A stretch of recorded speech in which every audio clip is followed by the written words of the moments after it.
అందరికీ నమస్తే అండి. ఈరోజు ఢిల్లీలో ఎన్డీఏ పక్షాల భేటీ జరుగుతోంది. ప్రధానంగా నరేంద్ర మోదీ గారు బాధ్యతలు స్వీకరించి 12 ఏళ్ళు పూర్తయిన సందర్భంగా మొత్తం బీజేపీతో సహా మిత్రపక్షాలు ఎన్డీఏ పక్షాలందరూ కూడా ఆ పార్టీల అధినేతలు, ఎన్డీఏ పాలిత రాష్ట్రాల ముఖ్యమంత్రులు, ఉప ముఖ్యమంత్రులు అందరూ కూడా భేటీ అవుతున్నారు. మోదీ గారిని అప్రిషియేట్ చేయడానికి అండ్ భవిష్యత్తు కార్యాచరణ సిద్ధం చేయడానికి. దీనిలో కొన్ని పొలిటికల్ అడ్మినిస్ట్రేషన్ నిర్ణయాలు తీసుకుంటారు, కేంద్ర మంత్రివర్గ ప్రక్షాళనకు సంబంధించి కొన్ని నిర్ణయాలు తీసుకుంటారు.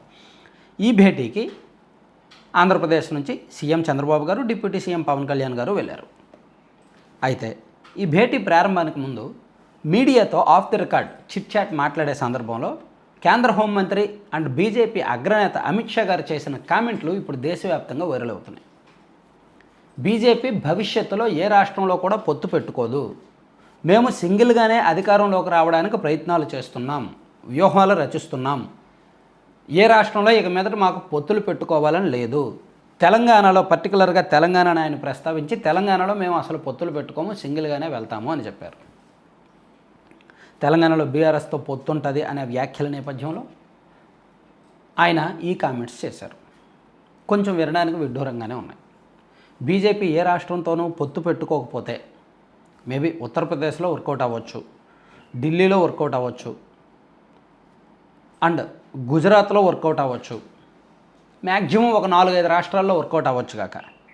కానీ ఆంధ్రప్రదేశ్లో అసలు టీడీపీ జనసేనతో బీజేపీ పొత్తు పెట్టుకోకపోతే వాళ్ళ పరిస్థితి ఏంటో 2019 ఎన్నికలు స్పష్టంగా చూపించాయి. వాళ్ళ ఓటింగ్ పర్సంటేజ్ 1 to 1.5% మాత్రమే ఆంధ్రప్రదేశ్లో. తమిళనాడులో కూడా అంతే, కేరళలో కూడా అంతే,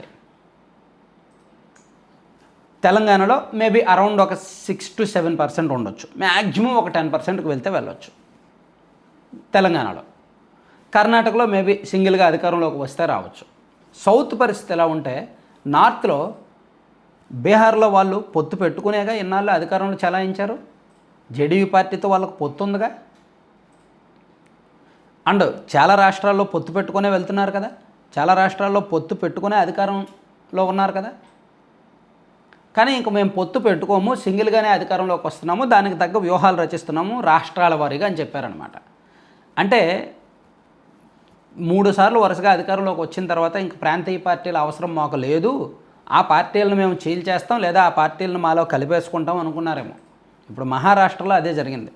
మహారాష్ట్రలో చూడండి, ఒకప్పుడు 2014 నాటికి ఎన్సీపీ బలమైన పార్టీగా ఉండేది మహారాష్ట్రలో, శివసేన బలమైన పార్టీగా ఉండేది. సో వాళ్ళకి నువ్వా నేనా అన్నట్టు జరిగేది. మధ్యలో కాంగ్రెస్ ఉండేది. అటువంటిది ఇప్పుడు అక్కడ బీజేపీ పూర్తి స్థాయి అధికారం చెలాయించి పూర్తి స్థాయి రాజకీయ పెత్తనం అయిపోయింది. ఎన్సీపీ చీలిపోయింది, శివసేన చీలిపోయింది. అలా చాలా రాష్ట్రాల్లో ప్రాంతీయ పార్టీలు చీలిపోయాయి. బీజేపీతో పొత్తు పెట్టుకున్నా కష్టమే, పెట్టుకోకపోయినా కష్టమే. సో ఇప్పుడు ఆంధ్రప్రదేశ్ విషయానికి వస్తే పవన్ కళ్యాణ్ గారు, చంద్రబాబు గారు చాలాసార్లు చెప్తున్నారు మేము కూటమిలోనే ఉంటాము, మేము పొత్తు పెట్టుకునే వెళ్తాము అని. దానికి విరుద్ధంగా అమిత్ షా గారేమో మాకు భవిష్యత్తులో పొత్తులు ఉండవు అని చెప్తున్నారు. ఇక్కడ ఒకవేళ బీజేపీ కనుక టీడీపీ జనసేనతో పొత్తు లేకపోతే వాళ్ళు పరోక్షంగా జగన్మోహన్ రెడ్డి గారికే సహకరిస్తారు 100కి 100%. ఎందుకంటే అమిత్ షా గారికి కానీ, నరేంద్ర మోదీ గారికి కానీ, అండ్ బీజేపీకి కానీ చంద్రబాబు గారి కంటే జగన్మోహన్ రెడ్డి గారే అత్యంత నమ్మకమైన మిత్రుడు. దీన్నే నెల రోజుల కిందట ప్రొఫెసర్ నాగేశ్వర గారు చెప్పారు. అది నిజమే, కానీ ఆయన ఒక సోర్స్ను మెన్షన్ చేశారు కాబట్టి ఆ సోర్స్ అనేది చట్టబద్ధంగా తప్పు కాబట్టి ఆయన దొరికిపోయారు. కానీ మనం జరిగిన అనేక సంఘటనలను, జరుగుతున్న సంఘటనలను మనం చూస్తే ఆంధ్రప్రదేశ్ రాజకీయాల్లో బీజేపీ పెద్దలకు జగన్మోహన్ రెడ్డి గారు అత్యంత నమ్మకమైన మిత్రుడు. చంద్రబాబు గారు అధికారం కావాల్సి వచ్చినప్పుడు రాజకీయ అవసరాల నిమిత్తం మాత్రమే మిత్రుడు. కానీ జగన్మోహన్ రెడ్డి గారు దానికి సంబంధం లేదు. అందుకని ఒకవేళ టీడీపీ అండ్ జనసేనతో బీజేపీ అఫీషియల్గా పొత్తులో లేకపోతే వాళ్ళు ఏమాత్రం నిర్మోహమాటంగా, ఇండైరెక్ట్గా, పరోక్షంగా జగన్ గారికి సపోర్ట్ చేస్తారు. ఆయనే అధికారంలోకి రావడానికి సహకరిస్తారు. 2019లో చేసినట్టే చేస్తారు. ఆ గేమే ఆడతారు.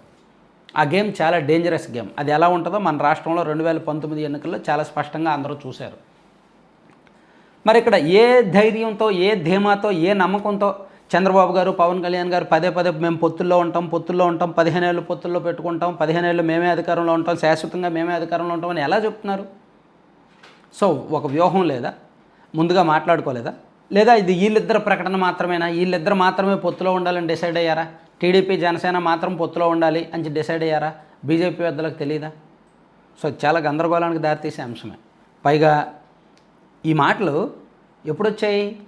టీఎంసీ పార్టీకి చెందిన 20 మంది ఎంపీలు టీఎంసీ నుంచి బయటకు వచ్చేసి ఎన్డీఏకి మద్దతు ఇస్తాము, బీజేపీకి మద్దతు ఇస్తాము అని స్పీకర్ ఓంప్రకాష్ బిర్లా గారికి నిన్న లేఖ రాశారు.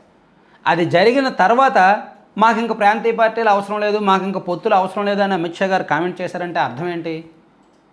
సో మాకు ఎంపీల బలం పెరుగుతోంది, స్వతహాగా మాకు చాలామంది మద్దతు ఇస్తున్నారు, సో ప్రాంతీయ పార్టీలతో మాకు పొత్తు అక్కర్లేదు అని పొగబెట్టడమా? ఇది కొంచెం డేంజరస్ సిగ్నల్. మొత్తానికి ఆంధ్రప్రదేశ్కి మాత్రం కొంచెం డేంజరస్ సిగ్నల్గానే కనిపిస్తోంది ఇది. Thank you.